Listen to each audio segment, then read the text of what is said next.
అలాగే కోన వెంకట్ గారు is also escorting him on the stage. Sir ఎక్కడికమ్మా పక్కన సార్ ఎప్పుడు స్టేజ్ మీద ఒక్క మాట కూడా తప్పు మాట్లాడవు. నీ వేళ ఎందుకు తప్పు మాట్లాడావు? ఏంటి సార్ అది? నీ వేళ తప్పు మాట్లాడావు. ఏం మాట్లాడావు తెలుస్తుందా? ఏంటి సార్ అది? ఇక్కడ సినిమా టైటిల్ పేరేంటి? బ్యాండ్ మేళం. అందరూ చప్పట్లు కొట్టమంటావంటే బ్యాండ్ మేళం కొట్టమని అడగాలి కదా సార్. బ్యాండ్ మేళం కొట్టండి.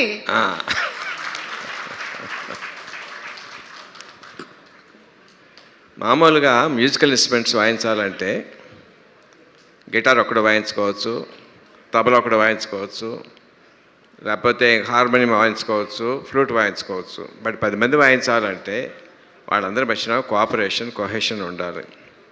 దానికి ఒక కండక్టర్ ఉండాలి. అది ఎంతమంది ఉంటారు? మహా ఉంటే 10 మంది ఉంటారు, 15 మంది ఉంటారు.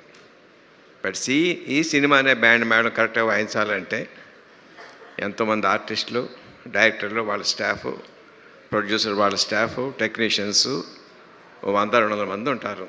ఇంతమందితో కరెక్ట్గా వాయించాలంటే that all depends on the one and only one person, Kona Venkat గారు. ఎవరినైనా మన సాయం అడిగితే మనిషి తాలూకు మనస్తత్వం ఎలా ఉంటుందంటే, వీడు మనకి ఇద్దరికి ఏమైనా సాయం చేశాడా, ఈ చేస్తే మళ్ళీ మనం ఎంత అడగవచ్చు వీడి దగ్గర అనే మెంటాలిటీ సహజం. అది తప్పేం కాదు, మానవ సహజం. But one and only person Venkata గారిని ఏదైనా సాయం అడిగితే ఇంతే అడిగారు, ఇంతకన్నా ఎక్కువ చేయడానికి వీలుంటుందా అని ఆలోచిస్తారు తప్ప వీడి దగ్గర నుంచి మళ్ళీ మనం ఏం పొందుదామని చెప్పి ఆలోచించే మనిషిని ఆ తత్వం ఆయనలో చూడలేదు వెంకట గారు. ఎర్ ట్రూ ఫ్రెండ్ అండి, ఎర్ ఫ్రెండ్ ఇన్ డీట్. సో అట్లాంటి మంచి మనిషి తాలూకు ఆధ్వర్యంలో చాలా బాగా వచ్చి ఉంటుంది. అందరూ చాలా వాళ్ళ పనులు చాలా బాగా చేస్తూ ఉంటారని నా పరిపూర్ణ నమ్మకం ఉంది. I wish all the best for each and every technician and artist in the movie. All the best. God bless you. ఈ బ్యాండ్ మేళం సినిమా మార్చి 26 నుంచి అలా మోగుతూనే ఉండాలి. చూసిన ప్రతివాడి గుండెల్లో, ప్రతి ప్రేక్షకుడి గుండెల్లో మోగుతూనే ఉండాలి. అందరు టెక్నీషియన్స్కి, అందరు ఆర్టిస్ట్కి చాలా మంచి విజయం చేకూర్చాలి. God bless you. సార్ ఒక చిన్న ప్రశ్న సార్.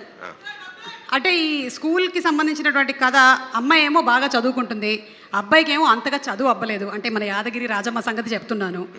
మీ స్కూల్ డేస్లో మీరు మెరిట్ స్టూడెంటా సార్? అంటే మెరిట్ స్టూడెంట్తో పోల్చుకుంటే తక్కువ వాళ్ళతో పోలిస్తే మెరిట్ స్టూడెంట్ని. Same sir. ఓకే. మరి నేను ఎన్నో ప్రశ్న అడగవచ్చా సార్? అడగండి సార్. ఇందాక అడిగా ఆ అబ్బాయి చాలా మంది ట్రై చేశాడు, ఎవరికి పడలేదని చెప్పాను. ఎవరు పడలేదు అని చెప్పాను కదా. నువ్వు ఎంతమంది అబ్బాయిలు హార్ట్ బ్రేక్ చేసావు? Long ago. ఏమో సార్, యాక్చువల్లీ ఆ నేలలో చెప్పే ఎవరికి అర్థం కాదు. టెలిఫోన్ డైరెక్టరీ అంత లిస్ట్ ఉంది సార్. ఫర్ ఎ చేంజ్ నిజం చెప్పావమ్మా. God bless you. Thank you sir. Thank you so much. And thank you so much Vijendra Prasad గారు. ఈరోజు మీరు ఈ ఈవెంట్కి రావడం, it is really are privilege that having you here.